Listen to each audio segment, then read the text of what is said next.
దగ్గర నేను open page గా ఉన్నా. मैं परमेश्वर के सामने खुले पन्ने के समान हूँ. నా లైఫ్ హిడెన్ సీక్రెట్ కాదు. मेरा लाइफ जो है छिपा हुआ एक गुप्त जीवन नहीं ఎవరైనా है. నా లైఫ్ ని మీరు అడగొచ్చు. कोई भी आप मेरे जीवन को पूछ सकते నా हैं. ఇన్సైడ్ మీరు ప్రవేశించొచ్చు. मेरे अंदर आप प्रवेश कर सकते हैं. అది నా హర్ట్ చేసే విషయం కూడా అడగొచ్చు. वो मुझे हर्ट करने वाले विषय को भी आप पूछ హ్యాపీనెస్ सकते చేసే हैं. విషయం అడగొచ్చు. मुझे आनंद करने वाले विषय को भी आप पूछ सकते నేను हैं. దేన్ని ఎలాగా ఆ యొక్క అండర్స్టాండ్ చేసుకున్నాను మీరు అడగొచ్చు. मैंने परमेश्वर को किस प्रकार से समझा है आप पूछ सकते हैं. నన్ను మోసగించిన వారి పట్ల నేను ఎలాంటి మనస్తత్వం కలిగి ఉన్నానో మీరు అడగొచ్చు. और मुझे जिन्होंने धोखा दिया है उनके प्रति मेरा मन किस प्रकार से है आप पूछ सकते हैं. मैं ही मैं पसंद करता हूँ. ఆ యేసుక్రీస్తులో నాకు ఆ మంచితనాన్ని ఇంకా నేర్చుకోవడానికి ట్రై చేస్తున్నాను. और यीशु मसीह में जो अच्छाई है और ज्यादा सीखने का प्रयत्न करता చెల్లి हूँ. స్తోత్రం చెప్దాం. हाथों को उठाकर हम स्तुति ప్రభు करेंगे. ఈ నెలలో చెప్తున్నారు, ఇదిగో నేను ఒక నూతన క్రియ చేయుచున్నాను. और प्रभु ये महीने में कह रहे हैं कि देखो मैं तुम्हारे लिए कुछ नया कर देता సో हूँ. న్యూ కొరకు ఆలోచించినప్పుడు जब हम नए के लिए सोचते हैं, న్యూ ఎందుకు అవసరం? क्यों नयापन जरूरत है? ఓల్డ్ కి డ్యూ డేట్ అయిపోయింది. क्योंकि पुराना का पीरियड खत्म हो गया है. చెల్లి స్తోత్రం చెప్దాం. हाथों को उठाकर हम स्तुति करेंगे. పాత దానికి డ్యూ డేట్ అయిపోయింది. पुराने विषयों का ड्यू डेट खत्म हो गया है. న్యూ అనేది ఎంతమంది ఇష్టపడుతున్నారు? कितने लोग नएपन को चाहते हैं? మీ విషయం నాకు తెలియదు, నాకైతే చాలా ఇష్టం. आपको तो आपके विषय में तो मैं नहीं जानता, मुझे న్యూ बहुत అనేది पसंद है. అసలు ఎంజాయ్ కలిగిస్తుంది. क्योंकि नयापन जो है आनंद को दिलाता है. కొత్తదాన్ని కనుగోవాలి, नए विषयों को खोजना చూడాలి, है, नए विषयों को కొత్తది देखना తెలుసుకోవాలి, है, नए विषयों को जानना है కొత్తదాన్ని భుజించాలి, और नए विषयों को खाना है, కొత్తది అనుభవించాలి. नए विषयों को अनुभव करना है. ఎవ్రీథింగ్ న్యూ అనేది ప్రతి మానవుడికి ఇష్టమే. हर एक नयापन जो है हर एक मनुष्य को पसंद है. కానీ మనకంటే ఎక్కువగా మన ప్రభువుకి కొత్త అంటే చాలా ఇష్టం. लेकिन हमसे भी बढ़कर हालेलुया. हमारे प्रभु को नयापन बहुत पसंद है. ఆయనకి కొత్త అనే విషయము మోస్ట్ బ్యూటిఫుల్. उनके लिए नया कहना बहुत ही सुंदर बात है. పాతకి కొన్ని 5 నిమిషాలు చెప్పి కొత్తలో చెప్పి ముగిస్తాను. पुराने विषयों के बारे में 5 विषयों को 5 मिनट में बताकर मैं नए विषयों को बताकर समाप्त న్యూ करूंगा. ఎందుకు వచ్చింది? क्यों नयापन आया? బైబిల్ 2 గ్రంథాలు ఉన్నాయి మన అందరి చేతిలో. बाइबल में हमारे सबके हाथों में है 2 नियम है इसमें. ఫుల్ బైబిల్ అన్నారు పరిశుద్ధ గ్రంథము అన్నారు. पूरे बाइबल को जो है पवित्र ग्रंथ कहा गया. బైబిల్ తెరగానే పాత నిబంధన అన్నారు. और बाइबल को खोलते ही पुराना नियम कहा गया. బిగినింగే ఓల్డ్. आरंभ में ही पुराना. మన బైబిల్ తెరవగానే ఓల్డ్ తో స్టార్ట్ అవుతుంది. हमारा बाइबल खोलते ही पुराने से आरंभ होता है. గమనించుంటారు కదా ఈ వేలో. आप कभी भी इस प्रकार से ध्यान नहीं दिए होंगे. మన గాడ్ ఓపెన్ చేయగానే ఓల్డ్ తో ఓపెన్ చేస్తున్నారు. हमारा परमेश्वर खोलते ही पुराने से खोल रहा చాలా है. మంది అంటారు కదండి, बहुत लोग कहते हैं అది అయిపోయింది విడిచిపెట్టండి. वो हो गया उसे छोड़ दीजिए. అయిపోయింది విడిచిపెడితే బైబిల్ 39 మన బైబిల్ తెరవగానే ఓల్డ్ తో స్టార్ట్ అవుతుంది. हमारा बाइबल खोलते ही पुराने से आरंभ होता है. గమనించుంటారు కదా ఈ వేలో. आप कभी भी इस प्रकार से ध्यान नहीं दिए होंगे. మన గాడ్ ఓపెన్ చేయగానే ఓల్డ్ తో ఓపెన్ చేస్తున్నారు. हमारा परमेश्वर खोलते ही पुराने से खोल रहा చాలా है. మంది అంటారు కదండి, बहुत लोग कहते हैं అది అయిపోయింది విడిచిపెట్టండి. वो हो गया उसे छोड़ दीजिए. బైబిల్ 2 గ్రంథాలు ఉన్నాయి మన అందరి చేతిలో. बाइबल में हमारे सबके हाथों में है 2 नियम है इसमें. ఫుల్ బైబిల్ అన్నారు పరిశుద్ధ గ్రంథము అన్నారు. पूरे बाइबल को जो है पवित्र ग्रंथ कहा गया. బైబిల్ తెరగానే పాత నిబంధన అన్నారు. और बाइबल को खोलते ही पुराना नियम कहा गया. బిగినింగే ఓల్డ్. आरंभ में ही पुराना. మన బైబిల్ తెరవగానే ఓల్డ్ తో స్టార్ట్ అవుతుంది. हमारा बाइबल खोलते ही पुराने से आरंभ होता है. గమనించుంటారు కదా ఈ వేలో. आप कभी भी इस प्रकार से ध्यान नहीं दिए होंगे. మన గాడ్ ఓపెన్ చేయగానే ఓల్డ్ తో ఓపెన్ చేస్తున్నారు. हमारा परमेश्वर खोलते ही पुराने से खोल रहा చాలా है. మంది అంటారు కదండి, बहुत लोग कहते हैं అది అయిపోయింది విడిచిపెట్టండి. वो हो गया उसे छोड़ दीजिए. అయిపోయింది విడిచిపెడితే బైబిల్ 39 పుస్తకాలు రాయబడవు. अगर हो गया छोड़ देते तो बाइबल में 34 पुस्तक नहीं लिखे गए होते. ఓల్డ్ 39, पुराने 39, న్యూ ఓన్లీ 27. नया सिर्फ 27 है. ఏది ఎక్కువ ఉంది? कौन सा ज्यादा है? ఓల్డ్ ఎక్కువ. पुराना ज्यादा है. సో ఓల్డ్ లోనే న్యూ ఉంది. क्योंकि पुराने में ही नया है. ఎవరైతే ఓల్డ్ విషయాన్ని కరెక్ట్ చేసుకుంటారో, जो पुराने विषय को ठीक करते हैं, వాళ్ళు న్యూలోకి అడుగు పెడతారు. वो नएपन में कदम डालते हैं. చెల్లి స్తోత్రం చెప్తాను. हाथों को उठाकर हम स्तुति జాయిస్ करेंगे. మేరీ ఎప్పుడు ఒకే మాట అంటది, जॉयस मेयर जी हमेशा एक ही बात को कहते हैं, రేపు అనేది ఈ రోజులాగా ఉండకూడదు అనుకుంటే अगर कल आज के जैसा नहीं होना है आप चाहते हैं तो ఈ రోజు కొత్తది చెయ్యి, आज कुछ नया करो. అప్పుడు రేపు నీకు కంప్లీట్ అథారిటీ యేసుకు తప్ప వాళ్ళకి ఓల్డ్ కవర్ని బట్టి ఎవరికి లేదు. और उनके पुराने नियम के अनुसार पत्थर डाल के मारने का अधिकार केवल यीशु को ही था. అంటే రాయితో కొట్టి చంపే అథారిటీ ఓల్డ్కి ఉంది, ఆ ఓల్డ్లో యేసుక్రీస్తు మాత్రం ఉంది. और पुराने नियम के अनुसार पत्थरों से मारकर उन्हें से मार देना है, और वो अधिकार जो है केवल यीशु मसीह को ही था. ఆ న్యూ తీసుకొచ్చారు కనుక वे नया लेके आए हैं, इसलिए ఓల్డ్ రాయితో కొట్టలేదు, वो पत्थर से उन्होंने नहीं मारा న్యూ రాయితో కొట్టాడు ఆయన. और नए पत्थर से मारा. ఏం కొట్టారు తెలుసా? क्या मारा उन्होंने? అమ్మ ఇక పాపం చేయొద్దు. ఒక్క షాక్ అన్నమాట. और तू अब से पाप मत कर. अरे वहां पे एकदम अचंबा हो गए. There's a new.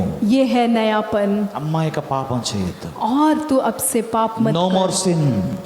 कर. आपसे तू पाप मत Go कर. with peace. शांति से जा, సమాధానంగా వెళ్ళు. शांति से जा, No more sin. पाप मत कर. అది దెబ్బ. यही है मार. ఎలాంటి రాయితో కొట్టాడు ఆయన? कैसे पत्थर से उन्होंने मारा? కంటిన్యూ చేయడం అధికారం ఇవ్వలేదు. उसको कंटिन्यू करने का अधिकार उन्होंने नहीं दिया. ఇక పాపం చేయొద్దు. अब से पाप मत कर. That's a new thing. ये है नयापन. So what is new thing? क्या है नयापन? బలహీనల్ని శిక్షించే అధికారము న్యూకి లేదు. निर्बलों को दंड देने का अधिकार नए में नहीं है. అందుకని ఏమని చేయొచ్చా? इसका मतलब है कि कुछ भी कर सकते हैं. న్యూనెస్కి no more sin. There is a teaching.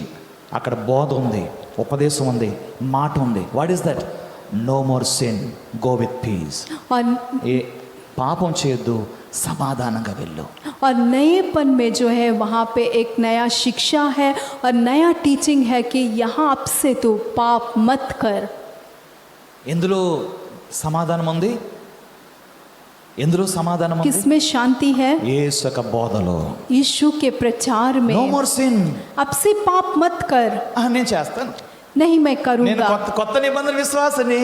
मैं नए नियम का నాకు రెక్కలు विश्वास వచ్చేసాయి. है. मुझे पंख आ ఎవరు गए లెక్క हैं. చేయను నేను. मैं किसी को नहीं ఇష్టానుసారంగా ఉంటాను. पकड़ूंगा. मैं अपनी मन मर्जी అరే जीऊंगा. పాత దానిలో రాళ్ళు వేసి కొట్టి నేను చంపాలి నిన్ను. अरे पुराने नियम के अनुसार तो तुझे पत्थर डालकर मार యేసు వచ్చాడు देना है. మధ్యలోకి. यीशु आया बीच में. నువ్వేం చెప్తావు? तू क्या कहेगा? Yes, విను నేను చెప్తాను. हाँ सुनो क्या తీ कहेगा? రాయి తీ, उठाओ కొట్టు, पत्थर, मारो, కొట్టి చంపే. मार कर उसे मार కానీ दो. నీకు నీలో పాపం లేకపోతే लेकिन जब अगर तुम में पाप नहीं है तभी. ఒక్కడైనా ఉన్నాడా? एक भी है क्या वहाँ? అందరు వెళ్ళిపోయారు. सब के सब चले गए. న్యూ పర్సన్ అక్కడ ఒక్కడే ఉన్నాడు. नया व्यक्ति वहाँ पे एक ही కేవలం था. ఆయనకే అధికారం ఉంది केवल उनको ही अधिकार है రాళ్ళతో కొట్టి చంపడానికి. पत्थरों से मारकर उसे मारने का. చంపారా? क्या उन्होंने मार दिया? న్యూ థింగ్ తీసుకొచ్చారు. नए विषय को उन्होंने लेके आए. శిక్షించలేదు, उन्होंने दंड नहीं दिया, బోధించాడు. उन्होंने वहाँ पे शिक्षा दिया.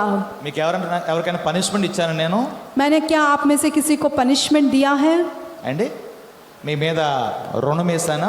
क्या आपके ऊपर मैंने ऋण को डाला है? జైలుకి తీసుకెళ్ళానా? क्या आपको मैंने जेल लेके गए? కంప్లైంట్ చేశానా? मैंने क्या आपके बारे में మీ कंप्लेंट చెడ్డ किया? సమాచారం ప్రచారం చేశానా? आपके बुरे समाचार को मैंने क्या बताया है? नहीं. No more sin. अब से पाप नहीं करना. నేనేమన్నాను? मैंने क्या कहा? పాపం చేయొద్దు. अब से पाप मत करना. That's all. बस ఇట్స్ ఎ న్యూ టీచింగ్. यही है नया शिक्षा. దానికి కూడా నువ్వు లోబడకపోతే अगर आप इसके भी आदी नहीं होते నీ हैं, డోర్ నువ్వే క్లోజ్ చేసుకుంటున్నావు. आप अपने दरवाजों को आप खुद बंद యువర్ कर న్యూ रहे हैं. డోర్. एक नया दरवाजा. ఆ తర్వాత ఆ స్త్రీ యేసుక్రీస్తు శిష్యురాలుగా మారిపోయింది. तब वो स्त्री जो है यीशु मसीह के चेलों के रूप में बदल गई. సమాధానంగా వెళ్ళినప్పుడు शांति में वो गई. जब ఒక వ్యక్తి రాజు దగ్గరికి వెళ్ళాడు. एक व्यक्ति राजा के पास गया. ఆయన చాలా ధనము, ఆయన అప్పులో ఉన్నాడు. उसका बहुत ज़्यादा धन जो है उधार में था। మీకు ఇది లోకాసు వార్త 18వ అధ్యాయంలో కనిపిస్తుంది. आपको ये लूका सुसमाचार के 18 अध्याय में दिखाई देगा। క్వశ్చన్ ఏంటంటే ప్రభువా ఒకడు నాకు అన్యాయం చేశాడు, ఎన్నిసార్లు క్షమించాలి? और क्वेश्चन क्या है कि प्रभु एक ने मुझे अन्याय किया है, उसे कितने बार क्षमा करना है? అదండి క్వశ్చన్, అది ఎన్నిసార్లు క్షమించాలి, कितने बार क्षमा करना है? ఆ ఓల్డ్ కవెనెంట్ బట్టి క్షమించవచ్చులేండి, ఓకే క్షమించవచ్చు. पुराने नियम के अनुसार क्षमा कर सकते हैं, ఎన్నిసార్లు క్షమించాలి అనేది న్యూ కవెనెంట్ ప్రశ్న. और नए कवनेंट का प्रश्न है कि कितने बार क्षमा करना है? యేసు ప్రభు ఆన్సర్ చేశారు. यीशु मसीह ने उसका उत्तर दिया, 70 ఏండ్ల మారు మట్టుకే అన్నాడు. 70 इयर्स तक उन्होंने कहा, అంటే 70 into 7, 70 into 7, 70 సంవత్సరాలు ఇంటూ 7 సంవత్సరాలు అని అర్థం. 70 years into 7, సో 490 ఇయర్స్ అనేది లెక్క వస్తుంది. और उसका हिसाब 490 years आ रहा है। పేతురు యోహానులు అందరుకున్నారు, రైట్ ఓకే అయితే 490 ఇయర్స్ వరకు క్షమించవచ్చా? और पतरस और याकूब ने सोचा कि ठीक है 490 इयर्स तक क्षमा कर सकते हैं। ఎవరైనా బతుకుతున్నారా మనలో 490 సంవత్సరాలు ఈ రోజుల్లో? कोई आज तक जिंदा रह सकता है 490 इयर्स तक? అంటిల్ యువర్ డెత్ నువ్వు క్షమిస్తానే ఉండాలి. इसका मतलब है कि आपके मृत्यु तक आपको क्षमा करते ही స్తోత్రం रहना చెప్దాం. है। स्तुति करेंगे। ఓకే 490 సార్లు కాదు కానీ 490 సంవత్సరాలు కాదు కానీ మన లైఫ్ టైం క్షమించాలి. ఇది న్యూ కవెనెంట్. 490 टाइम्स नहीं, लेकिन हमें जीवन भर क्षमा करते रहना, ये नया नियम है।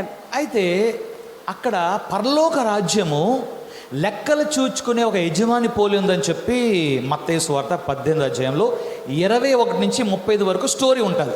और वहाँ पे स्वर्ग राज्य के बारे में लिखा गया है कि ये लेखा देने वाले एक मालिक के रूप में है। ఆ యజమానుడు న్యూ కవెనెంట్ యజమానుడు. और ये मालिक नया नियम का मालिक है, ఓల్డ్ కాదు, న్యూ. पुराना नहीं नया है। ఓకే అక్కడ ఒక పర్సన్ వచ్చాడు. वहाँ पे एक व्यक्ति आया, అప్పు చేస్తాడు కానీ అప్పు కట్టట్లేదు. उधार तो कर लिया लेकिन उस उधार वापस नहीं दे रहा। ఎంత అప్పు చేశాడంటే कितना उसने उधार लिया? 10,000 తలాంతులు అప్పు చేశాడు. 10,000 कॉइन्स का उसने उधार लिया। Talents. टैलेंट्स। టాలెంట్ అంటే తలాంతులు కాదు, పాట పాడటం, మ్యూజిక్ అది కాదు. టాలెంట్స్ అంటే కొంతమంది మిస్అండర్స్టాండ్ చేసుకున్న బైబిల్ని. టాలెంట్ అంటే ఆ రోజులో ఉన్న డబ్బులు. और टैलेंट्स का मतलब उन दिनों का पैसा था। అది మీ ఫుట్ నోట్లో రాసుంటే ఒక్క తలాంతు ఈక్వల్ టు ఎంత డబ్బులు రాయబడ్డది. కొన్ని బైబిల్ అన్నది 20 years ఆఫ్ వేజెస్, 20 సంవత్సరాలు పనిచేస్తే ఒక్క తలాంతు దొరుకుతుందంట. और एक टैलेंट का जो उसका वैल्यू है वो 20 इयर्स का वेतन के समान है। 1 talent equal to 20 years wages. ఈ రోజు ప్రకారంగా $6 lakhs. और आज के दिन के हिसाब से जो है $6 lakhs है। తెలుగు బైబిల్ పుట్నోట్ ప్రకారంగా ఆ రోజుల్లో ధనము 3,03,600 రూపాయలు ఒక తలాంతు. और तेलुगु बाइबल के अनुसार जो है उन दिनों के धन में 3 crores 3,600. 3,600। ఆ రోజుల్లో 3,600 రూపాయలతో సమానం. ఆ రోజుల్లో उन दिनों में वो 3,600 रुपीस के समान ఏంటి था। ఒక తలాంతు? क्या एक टैलेंट? సరే ఈ రోజుల్లో 3,600 అనుకుందాం, ఆ రోజు విడిచిపెట్టాను. ठीक है, आज दिनों का 3,600 सोचेंगे, उन కానీ ఆ दिनों రోజు का లెక్కే రాయబడ్డారు. लेकिन उन दिनों का लेखा ही वहाँ लिखा गया। ఎన్ని టాలెంట్స్ అప్పున్నాడు? 1000। ఎన్ని టాలెంట్స్? 10,000 టాలెంట్స్. और वो कितने टैलेंट्स का उधार में था? 10,000 टैलेंट्स का। అది కానీ మీరు లెక్కేస్తే 3,60,00,000. और अगर आप उसका हिसाब देखेंगे तो 3,60 ఇది only lakhs। According to Telugu Bible ప్రకారంగా సంఖ్య కింద ఫుట్ నోట్ లో ఉంది కనుక 3,60,00,000 అని చెప్తున్నాను నేను. ये केवल तेलुगु बाइबल के अनुसार उसकी संख्या को नीचे दिया गया है, उसके हिसाब से मैं बता रहा हूँ। యాజ్ పర్ యుఎస్ డాలర్ ప్రకారంగా అయితే $6 lakhs. लेकिन US डॉलर्स के हिसाब से देखा जाए तो $6 lakhs है। అది 10,000 తలాంతులు ఈ రోజు బట్టి $6 billion. और उस प्रकार देखा जाए तो 10,000 जो टैलेंट्स है उसका $6 billion का लेखा అంటే है। 600 కోట్ల US dollars అని అర్థం. इसका मतलब है कि 600 crores US dollars। ఇండియన్ మనీలు చెప్తే 36,000 కోట్ల రూపాయలు. और इंडियन मनीस में देखा जाए तो 36,000 crores इंडियन रुपीस. 1,000, 2,000, 3,000 కోట్లు, 4,000 కోట్లు, 10,000 కోట్లు కాదు, 20,000 కోట్లు కాదు, 30 కోట్లు కాదు, 36,000 కోట్ల రూపాయలు అప్పున్నాడు ఆ ఒక్క ఈ రోజు లెక్క ప్రకారంగా ఆ యజమానికి. 1,000 करोड़, 2,000 करोड़, 3,000 करोड़ नहीं, लेकिन 36,000 करोड़ रुपया का वो जो व्यक्ति उधार में था. ఈ వ్యక్తి న్యూ కవెనెంట్ యజమాని దగ్గరికి వచ్చాడు. और ये व्यक्ति नए नियम के मालिक के पास అంటే आया. ఇప్పుడు కాలం యజమానికి వచ్చాడు. अभी इस काल के इन मालिक के पास నీకు నాకు आया. వర్తించే ఆ యజమాని దగ్గరికి వచ్చాడు. आपका मेरा जो मालिक है उस मालिक के पास वो आया.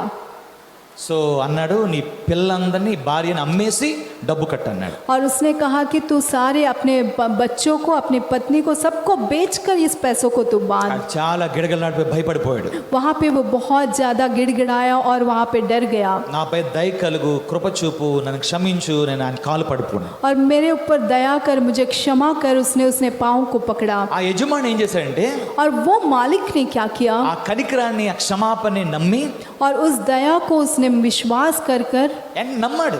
उसको विश्वास దాన్ని किया. సందేహించలేదు. उसमें कोई संदेह नहीं किया. బిలీవ్ చేసి उसको विश्वास సారీ कर- చెప్పాడు కదా, సారీ నమ్మాడు, और उससे सॉरी को भी विश्वास किया. బతిమాలాడు.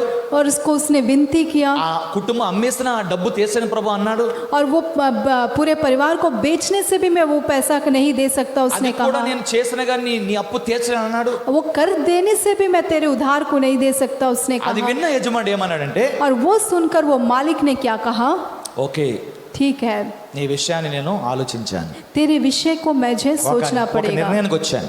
मैं एक निर्णय में आया. నేను నిన్ను క్షమించేస్తున్నాను. मैं तुझे क्षमा कर देता हूँ.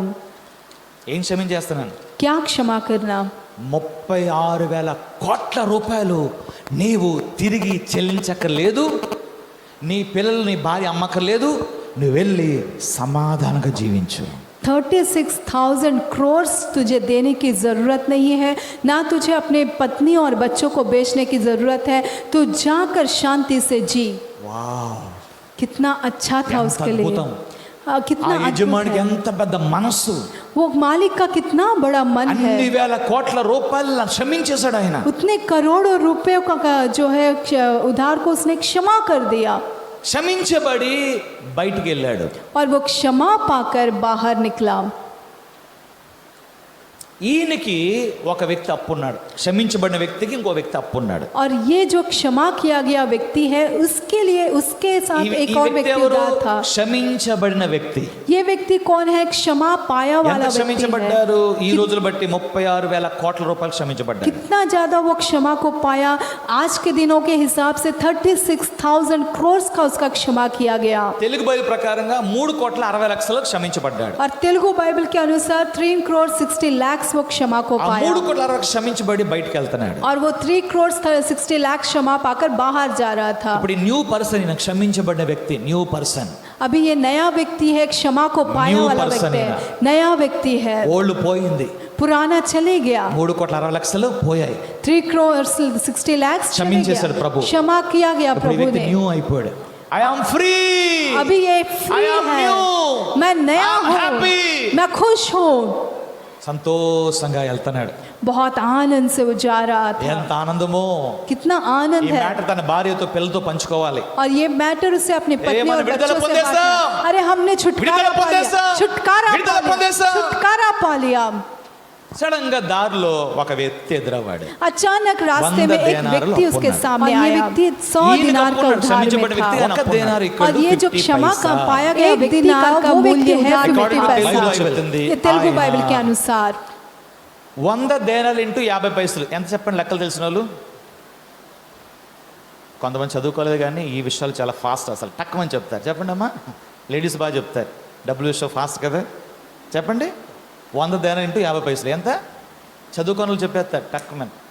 నేను గమనించాను, ఎందుకంటే డబ్బు ప్రీతి అనమాట, చాలా ఇష్టం వాళ్ళకి, ప్రేమ. టకా టకా టకా చెప్పేస్తూ ఉంటారు. 100 దేనారాలు 50 పైసలు ఇంటూ 50 పైసలు ఎంత? 50 రూపాయలు. రూపాయి అయితే 100 రూపాయలు, ఇది 50 పైసలే కదా. ఎంత అప్పు ఉన్నాడు? 50 50 రూపాయలు. చెప్పండి, 50 rupees. 50 రూపాయలు ఎవరికి అప్పు ఉన్నాడు? ये 50 3 रुपये కోట్ల 60 లక్షల అప్పు నుంచి క్షమించబడిన వ్యక్తికి ఈ వ్యక్తి 50 రూపాయలు అప్పు ఉన్నాడు. और ये व्यक्ति जो 3 करोड़ 60 लाख का क्षमा को पाया है, उस व्यक्ति के लिए ये व्यक्ति उधार में था केवल 50 रुपीस. గుడ్ న్యూస్ చెప్పడానికి ఇంటికి వెళ్తున్నాడు. अच्छा खबर देने के लिए घर जा रहा హృదయంలో था. ఆనందం ఉంది, हृदय में बहुत ज्यादा సంతోషం आनंद था, ఉంది, बहुत ही आनंदित బరువంతా था. పోయింది. बहुत बोझ सब ఈ निकल రాత్రి गया. చక్కగా నిద్రపోదాం అనుకున్నాడు. वो रात को अच्छे से सोएगा ఇంటికి వెళ్ళి బిర్యానీ सोचा. తిందాం అనుకున్నాడు. घर जाकर बिरयानी खाने के लिए सोच रहा था. హ్యాపీయెస్ట్ న్యూస్ తో ఇంటికి వెళ్తున్నాడు. बहुत ही आनंदित खबर के साथ वो घर जा रहा था. దారిలో ఎదురవ్వాడు. रास्ते में आया. ఎంత 50 రూపాయలు అప్పు ఉన్నాడు. कितना 50 रुपीस ही उसे देना था. భార్యని మర్చిపోయాడు, पत्नी को పిల్లలు भूल गया, మర్చిపోయాడు, बच्चों को भूल गया, బిర్యానీ మర్చిపోయాడు, बिरयानी को भूल गया 3 కోట్ల 60 లక్షలు క్షమించబడ్డాడు, ఆ యజమాని మర్చిపోయాడు. और 3 करोड़ 60 लाख का जो क्षमा किया गया वो मालिक को అందరిని भूल गया, మర్చిపోయాడు. सबको भूल गया. 50 కనిపిస్తున్నాయి. 50 ये केवल 50 గాని ఈరోజు దొరికిపోతే పెద్ద పార్టీ చేసుకుంటాను అనుకున్నాడేమో. ये 50 ही उसको दिख रहा था और वो सोच रहा होगा कि ये या 50 मिलने से मैं बड़ा त्योहार बनाऊंगा. ఆపేశాడు దారిలో. बीच में उसने रोक दिया. మెడ పట్టుకున్నాడంట. उसका गले को उसने पकड़ा. ఆడు బతిమాలుతున్నాడు. वो రే विनती బాబు ఈ कर పని చేయొద్దురా रहा బాబా, था, अरे ऐसा मत అలా करो, ఏడవద్దులాగా, నన్ను షేమ్ చేయొద్దు. मुझे ऐसा अंदर अपमानित చూస్తున్నారు. मत करो, सभी देख रहे हैं. ఇంకా అవమానపరిచాడు. और ज्यादा उसने 10 మంది अपमानित कर పోగయ్యే విధంగా చేశాడు. और 10 लोग वहाँ इकट्ठा होने की तरह ఎప్పుడు उसने ఇస్తావా कर दिया. 50 రూపాయలు? कब तो देगा मेरा 50 रुपया. ఈయనకి లాగానే బతిమాలాడు. అయ్యా నన్ను క్షమించు, నేను ఇచ్చేస్తాను, నేను ఏదో విధంగా కష్టపడి కొంచెం సమయం అని అడుగుతున్నాడు. और इसने जैसे विनती की थी उसी प्रकार ये उससे विनती कर रहा है ఇంకా कि मुझे క్రూడ్ क्षमा అయిపోయాడు. करो. ఇప్పుడు ఇస్తావా? और भी क्रूर हो गया, और ज्यादा अभी तू देगा कि नहीं वो मांग रहा था. పట్టుకి నీ కంప్లైంట్ చేసి జైల్లో పెట్టించేశాడు. और उसको पकड़वा कर उसे कंप्लेंट देकर जेल में रख दिया. ఇది 10 నిమిషాలు అయిపోద్దా ఈ పని? ये क्या ये 10 मिनट में हो దారిలో जाएगा? పట్టుకోవాలి. उसको रास्ते में पकड़ना हंगामा है. చేశాడు. उसने हंगामा 10 మందికి करना చెప్పాడు. 10 लोगों ఇది को 50 बताना రూపాయలు తీసుకుని ఇవ్వట్లేదు है. ये అన్నాడు. 50 रुपया लेकर नहीं दे रहा है వీడు कह ఎప్పటి रहा నుంచో था. అసలు ఇలాగా వాడు జాక్ చేస్తాను, నన్ను మాయ మంత్రాలు చేస్తాను అన్నాడు. और ये मुझे धोखा दे रहा है, मेरे लिए अलग प्रकार का व्यवहार कर रहा है उसने कहा. అందరి మధ్యలో పేరు అవమానపరిచాడు. सबके बीच में उसने उसके नाम का अपमानित किया. కొట్టాడలేదు తెలియదు కానీ मारा कि नहीं पता. దాని తర్వాత పోలీసు వచ్చారు, उसके बाद पुलिस వాళ్ళకి आई, అప్పగించారు. उसके వాడితో सौंप दिया. స్టేషన్కి వెళ్ళాడు, और उसके साथ FIR स्टेशन రాయించాడు. गया, FIR लिखाया. మళ్ళీ కోర్టు తీసుకెళ్ళాడు. फिर कोर्ट लेके కోర్టులో गया, సాక్ష్యం చెప్పాడు. कोर्ट में गवाही జడ్జి को दिया. తీర్పు ఇచ్చారు. जज ने उसका जजमेंट ఈ दे 50 दिया. రూపాయలు ఇచ్చే వరకు జైల్లో ఉండన్నాడు. और तू 50 रुपया देने तक जेल में रहे उसने कहा. ఎంత సమయాన్ని కేటాయించాడు. उसने कितना समय उसके लिए दिया. ఈడు న్యూ మ్యాన్ అన్నమాట, కొత్త మనిషి, ये एक नया व्यक्ति है, మార్పు చెందిన వ్యక్తి, ये बदलावट को पाया वाला व्यक्ति రక్షించబడిన है, వ్యక్తి, उद्धार पाया वाला క్షమించబడిన व्यक्ति, వ్యక్తి. क्षमा को पाया वाला व्यक्ति है. ఏం చేయలేకపోయాడు? क्या नहीं कर पाया? 50 రూపాయల్ని వదులుకోలేకపోయాడు. 50 रुपयों को वो छोड़ नहीं पाया. ఇది విని చుట్టుపక్కల ప్రజలు చాలా తలదించుకున్నారు. ये सुनकर चारों तरफ के लोग बहुत सारे अपने सर को उन्होंने झुकाया. ఎవండ్రా బాబా ఈడు 3 కోట్ల 60 లక్షలు, అయ్యి బాబోయ్ బాబోయ్, 3 కోట్ల 60 లక్షలు యజమాని క్షమించేత్తి ఈడు పనికిమాలుడు 50 రూపాయలకి ఎంత చందర చేశాడే, ఈడు మనిషా పశువురు అసలు వీడని చెప్పి బాధేసి యజమానికి వెళ్ళి మ్యాట తీసుకెళ్ళిపోయాడు. और ये कौन है ये व्यक्ति? 3 करोड़ 60 लाख का इसका क्षमा किया गया उधार, लेकिन ये एक 50 रुपए के लिए इसने इतना हंगामा खड़ा कर दिया. वो लोगों के हृदय में दुख हुआ और ये विषय को वो मालिक के पास लेके चले गए. పెద్ద షాకింగ్ ఇచ్చాడు ఆయనకి, యజమానికి. और वो मालिक बहुत बड़ा మళ్ళీ शॉक నిలబడ్డాడు ఆయన. वहां पे आके फिर से खड़ा ఏరా हुआ. ఎందుకు వచ్చారు అక్కడికి? क्यों तू आया यहाँ पे? సార్ మేము తీసుకొచ్చాం సార్ ఆడిని. सर मैं इसे लेके आया हूँ. ఈయన ఎందుకు తీసుకొచ్చావు? ఈయన క్షమించేస్తాను కదా. इसको तो मैंने क्षमा कर दिया, क्यों लेके आया? క్షమించేసి సార్ 3 కోట్ల 60 లక్షలు. आपने तो उसका 3 करोड़ 60 लाख क्षमा कर दिया, 100 దేనారాలు విడిచిపెట్టలేకపోయాడు సార్. लेकिन केवल 100 दिनार को वो छोड़ 50 नहीं రూపాయలు पाया. విడిచిపెట్టలేకపోయాడు సార్. 50 रुपीस नहीं छोड़ पाया. బతిమాలుతాడు సార్ అతను. और वो बहुत ज्यादा विनती कर रहा था. అవమానపరిచా సార్. सबके बीच में अपमानित कर दिया. FIR लिखा కోర్టులోకి दिया, వెళ్ళాడు, कोर्ट में సాక్ష్యం गया, చెప్పాడు. गवाही दिया. ఇప్పుడు ఆ వ్యక్తి చెరసాల ఉన్నాడు సార్. अभी वो बंदी गृह में है. లెక్కలు చూసుకున్నాడు యజమానుడు. तब उन्होंने सारा लेखा को देखा.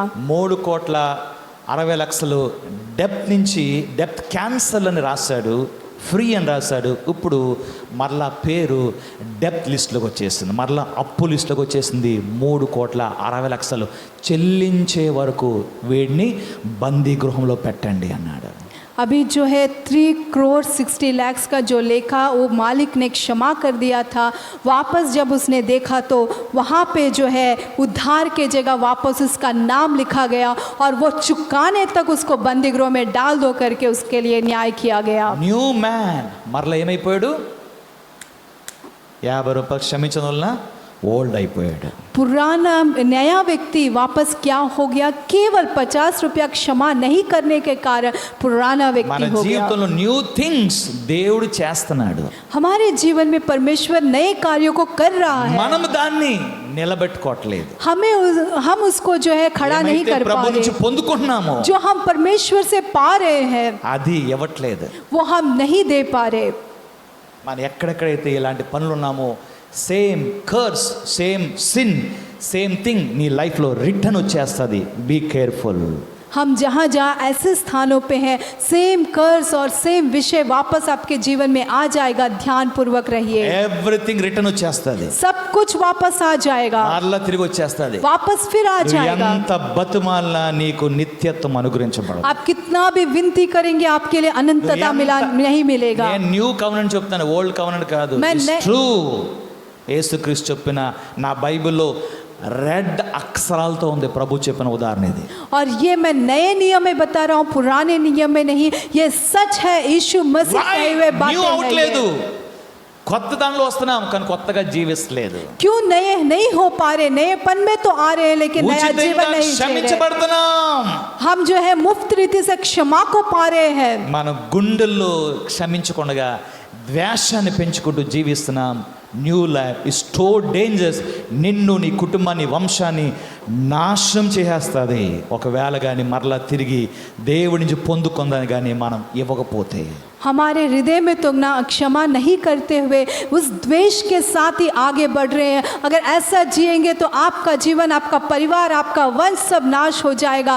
आप याद रखिए, जो आप क्षमा आपने पाया वो दूसरों को आपको देना ఓల్డ్ है। ఎవరికి హ్యాపీ కాదు, पुराना किसी के लिए भी आनंद नहीं ఎవరికి है, సంతోషం కాదు. किसी को भी आनंद नहीं దానికి देता। డ్యూ డేట్ అయిపోయింది. उसका तो ड्यू डेट हो गया మనం है। కొత్త దాంట్లో ప్రవేశించాలి. हम नए विषय में प्रवेश करना నూతన है। మనసు, नया मन, నూతన ఆలోచన, नए सोच, నూతన అడుగులు, नए कदम, నూతన విశ్వాసం, नया विश्वास, నూతన ధైర్యం, नया धैर्य, నూతన కృప नया अनुग्रह ప్రభు నుంచి పొందుకున్నాం. ఆయన సిద్ధంగా ఉన్నాడు మనల్ని ఆశీర్వదించడానికి. प्रभु से पाना है, वो तैयार है हमें आशीष ఇదిగో करने के నేను लिए। నీకు ఒక నూతన క్రియ చేయుచున్నాను. देखो मैं तुम्हारे लिए एक नए कार्य को कर रहा हूँ। ఎవరికి? किसके लिए? ఆయన బిడ్డలకి, उनके बच्चों के लिए, ఆయన సంతతికి, उनके संतान ఆయన के लिए, విధేయులైన పిల్లలకి. जो उनके अधीन में रहते हैं ప్రభు उनके लिए। మిమ్మల్ని ఆశీర్వదించాలని కోరుకుంటున్నాను. प्रभु आपको भी आशीष करना चाहता है। ఏమైతే జరిగిందో lord forgive me, forgive me, forgive me, forgive me, forgive me అని ప్రభు దగ్గర బతిమాలుకో. कुछ भी होता है, परमेश्वर मुझे क्षमा करो, क्षमा करो, क्षमा करो, उनसे विनती करो। అతిక్రమం దాచిపెట్టుకోవద్దు, अपने अपराधों को मत छिपा के దాన్ని रखिए, ఒప్పుకో. उसको अंगीकार करिए, ఒప్పుకోవటమే కాదు, విడిచిపెట్టు. उसको अंगीकार करिए और छोड़ भी दीजिए। కనికరించబడతావు. आप करुणा को నీ पाएंगे। జీవితంలో దేవుడు కొత్త డోర్స్ ఓపెన్ చేస్తున్నాడు. आपके जीवन में परमेश्वर नए दरवाजों को खोलेगा। అంత పెద్ద క్షమాపణ పొందిన వ్యక్తి उतना बड़ा क्षमा पाया वाला व्यक्ति ఆనందంలో జీవించాలి కుటుంబంతో పాటు. वो आनंद के साथ जीना, उसके परिवार के साथ। పనికిరాని చెంచన్ని పట్టి